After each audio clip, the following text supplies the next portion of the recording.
Sakit hati sering dihina. Dugaan motif Yosef habisi nyawa Tuti dan Amel, sang anak tertua bongkar rahasia kasus Subang. Kasus pembunuhan Tuti Suhartini dan Amalia Mustika Ratu di Subang semakin kencang bergulir. Polisi bahkan sampai membuka kembali kasus yang sudah terjadi pada tahun 2021 lalu itu. Motif pembunuhan yang selama ini masih menjadi misteri, perlahan terkuak. Polisi juga telah kembali menggelar olah TKP dan rekonstruksi di rumah tempat Tuti dan Amel dihabisi. Yosef diduga sosok utama di balik pembunuhan Tuti dan Amel yang terjadi di Jalan Cagak, Subang, Jawa Barat. Penetapan tersangka kepada Yosef dilakukan usai salah satu tersangka yakni Muhammad Ramdhanu alias Danu menyerahkan diri ke polisi. Tak hanya itu, polisi juga menetapkan 3 tersangka lainnya yakni Mimin istri muda Yosef, serta 2 anak Mimin yakni Arikhi dan Abi. Namun, Mimin dan kedua anaknya hingga kini belum dilakukan penahanan oleh polisi. Ketiga tersangka tersebut sejauh ini hanya dikenakan wajib lapor. Belakangan, motif pembunuhan Tuti dan Amel perlahan mulai terbongkar. Bukan oleh polisi, melainkan diutarakan oleh anak kandung tersangka Yosef yakni Yoris.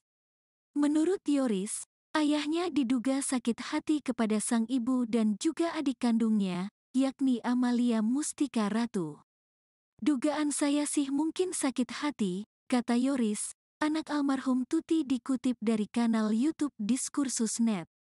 Namun, Yoris tak menyangka jika pria yang dipanggilnya dengan sebutan papa tersebut sampai tega menghabisi nyawa ibu dan adiknya dengan cara keji. Yoris menceritakan, dugaan sakit hati ayahnya kepada ibu dan adiknya tersebut bukan tanpa alasan. Sebab, sang ayah pernah bercerita jika Yosef kesal karena sering dihina oleh istri pertamanya Tuti. Dulu papa kalau curhat bilang, si mama itu suka ngehina saya, ujar Yoris.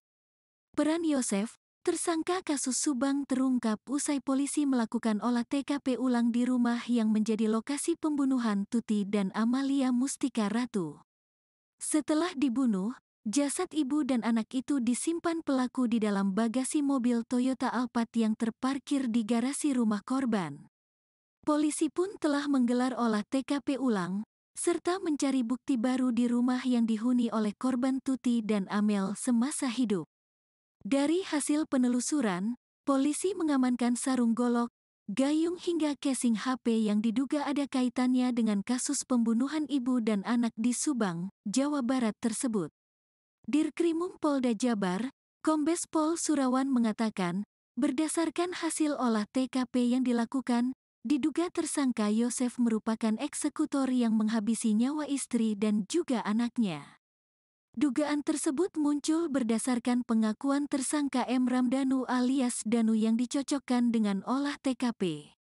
Eksekutor tidak pernah dari pengakuan dia, Yosef, tapi dari hasil penyidikan olah TKP dan sebagainya sudah mengarah ke sana, Yosef, ujar Surawan. Menurutnya, berdasarkan hasil autopsi terhadap jenazah korban, muncul juga dugaan jika tersangka Yosef dibantu oleh tersangka lain saat melakukan eksekusi. Ada perbantuan dari yang lain, tidak mungkin sendiri. Kita analisa dari perlukaannya kemudian dari autopsinya itu tidak mungkin dilakukan sendiri, katanya.